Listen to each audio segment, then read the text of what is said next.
नमस्कार विद्यार्थियों। आज हम अमेरिकी क्रांति या अमेरिका का स्वतंत्रता संग्राम, उसके कारण, प्रकृति और परिणामों का अध्ययन करेंगे। अमेरिकी क्रांति 1773 से 1783 तक चलती है। अमेरिकी स्वतंत्रता संग्राम का विश्व इतिहास में महत्वपूर्ण स्थान है। इस संग्राम के साथ ही यूरोप में क्रांतियों की एक श्रृंखला आरंभ हो गई और इस क्रांति ने पहली बार विश्व के समक्ष जनतांत्रिक शासन प्रणाली का उदाहरण रखा। साथ ही इसने विश्व को प्रथम लिखित संविधान भी दिया। अमेरिका की खोज के उपरांत यूरोप की प्रमुख शक्तियों के बीच अमेरिका में अपने अपने उपनिवेश स्थापित करने की होड़ लग गई। इसी क्रम में इंग्लैंड ने उत्तरी अमेरिका में अपने 13 उपनिवेश स्थापित किए और इन्हीं उपनिवेशों का इंग्लैंड के साथ अमेरिकी स्वतंत्रता संग्राम में संघर्ष होता है।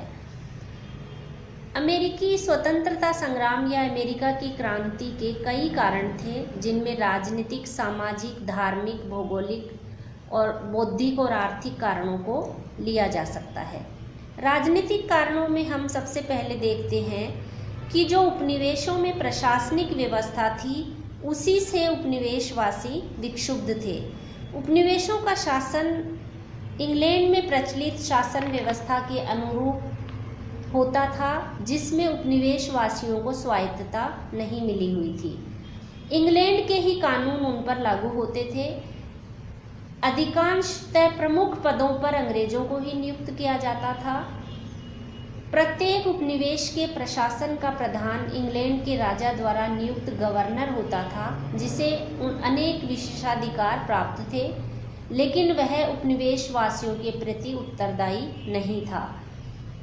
राजनीतिक कारणों में हम दूसरा बिंदु देखते हैं कि इंग्लैंड का जो तत्कालीन सम्राट था, जॉर्ज तृतीय, वह बहुत निरंकुश था और उसकी निरंकुश शासन ने विद्रोह को बढ़ावा दिया।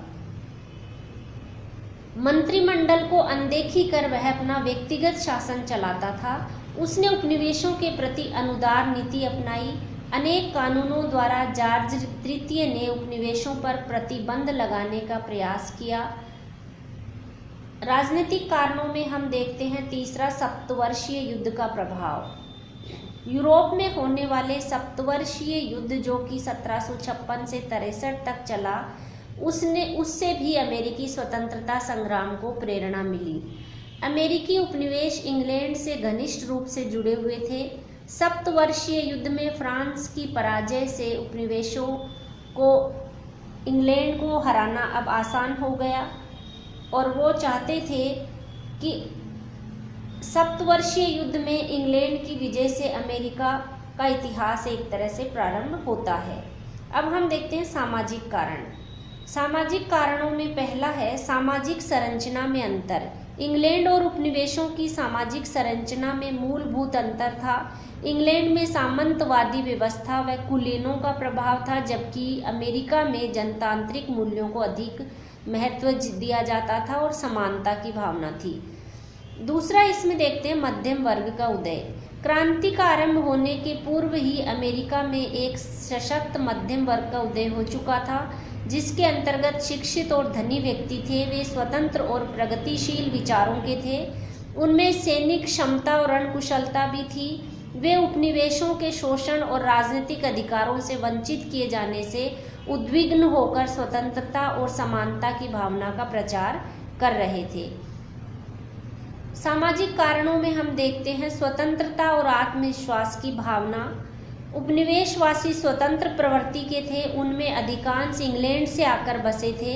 उन्हें यह बात अजीब लगती थी कि इंग्लैंड वालों को जो नागरिक अधिकार और स्वतंत्रता प्राप्त थी, उनसे उपनिवेशवासियों को वंचित रखा गया था।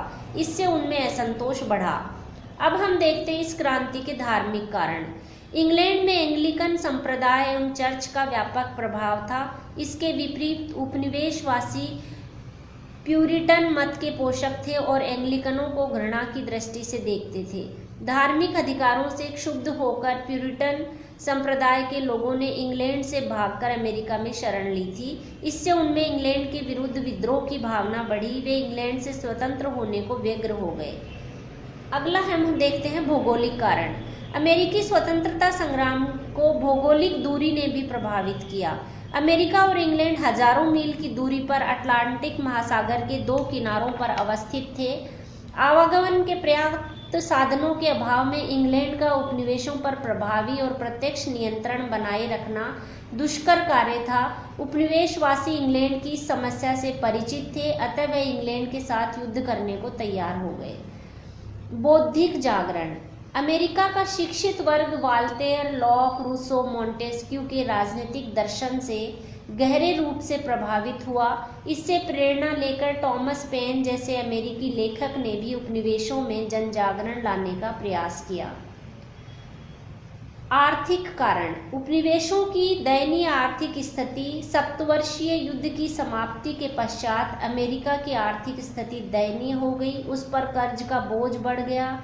मुद्रा का अवमूल्यन होने से अनाज की कीमत में कमी आई, जिसका बुरा प्रभाव किसानों पर पड़ा। कल कारखाने बंद हो गए। इससे निकलने के लिए नए आर्थिक नीति की आवश्यकता थी, परंतु उपनिवेशिक सरकार ने इस ओर ध्यान नहीं दिया। इससे असंतोष और विद्रोह की भावना बढ़ी। उपनिवेशों पर आर्थिक प्रतिबंध। उपनिवेशिक आर्थिक नीति उपनिवेशों के आर्थिक दोहन पर आधारित थी।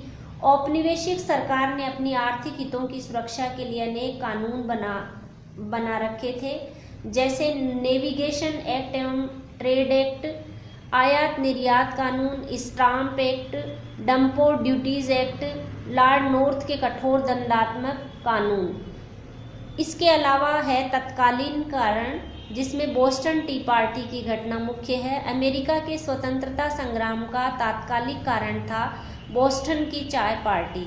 चाय कानून के द्वारा ईस्ट इंडिया कंपनी को भारत से सीधे अमेरिका चाय भेजने का एकाधिकार दिया गया। इस कानून का उपनिवेश वालों ने कड़ा विरोध किया। 1773 में कंपनी की चाय से लदे जहाज अमेरिका के बोस्टन बंदरगाह पर पहुंचे। उपनिवेशवासी सरकार द्वारा चाय पर कर लगाए जाने से क्रोधित थे। जहाज़ों के बंदरगाह में पहुंचने पर बोस्टन के लोगों ने आदिवासियों के वेश में चाय की पेटियां समुद्र में फेंक दी। यह घटना बोस्टन टी पार्टी के नाम से विख्यात हुई। प्रतिक्रिया में सरकार ने बोस्टन बंदरगाह को व्यापार के लिए बंद कर दिया और दमनकारी कानून लागू कर दिया। इस घटना ने स्वतंत्रता संग्राम का बिगुल बजा दिया। अब हम देखते हैं अमेरिका स्वतंत्रता संग्राम के चरण। औपनिवेशिक सरकार की नीतियों से क्षुब्ध होकर उपनिवेशवासी संघर्ष के लिए तैयार हो गए। इसका प्रारंभ फिलाडेल्फिया के प्रथम सम्मेलन में हुआ। फिलाडेल्फिया का प्रथम सम्मेलन 5 सितंबर 1774 को हुआ। अमेरिकी उपनिवेशों के प्रतिनिधियों की बैठक हुई। प्रतिनिधियों ने सरकार से मांग की कि उपनिवेशों पर लगाए जा रहे व्यापारिक प्रतिबंध समाप्त कर दिए जाएं और उपनिवेशवासियों की सहमति के बिना उन पर कोई कर नहीं लगाया जाए। सरकार ने इन मांगों को ठुकरा दिया और इन मांगों को विद्रोह माना और विद्रोह को दबाने के लिए सरकार ने सेना भेजने का निर्णय लिया। उपनिवेशवासी भी संघर्ष के लिए तैयार हो गए और 19 अप्रैल 1775 को अमेरिकी स्वतंत्रता संग्राम का प्रथम युद्ध लेक्सिंगटन में हुआ। उपनिवेशवासियों ने अंग्रेजी सेना का जमकर मुकाबला किया। फिलाडेल्फिया का दूसरा सम्मेलन 4 जुलाई 1776 को फिलाडेल्फिया में ही उपनिवेशवासियों ने दूसरा सम्मेलन आयोजित किया। इस बैठक में स्वतंत्रता की घोषणा के प्रस्ताव को मंजूरी दी गई। इस घोषणा को तैयार करने में वर्जीनिया के टॉमस जेफरसन की विशेष भूमिका थी। अमेरिकनों को जॉर्ज वॉशिंगटन के नेतृत्व में स्वतंत्रता संग्राम की लड़ाई लड़ी। इस युद्ध में फ्रांस, स्पेन, हॉलैंड ने धन एवं खाद्य सामग्री भेजकर अमेरिका की सहायता की। फ्रांसीसी सैनिकों ने भी युद्ध में भाग लिया।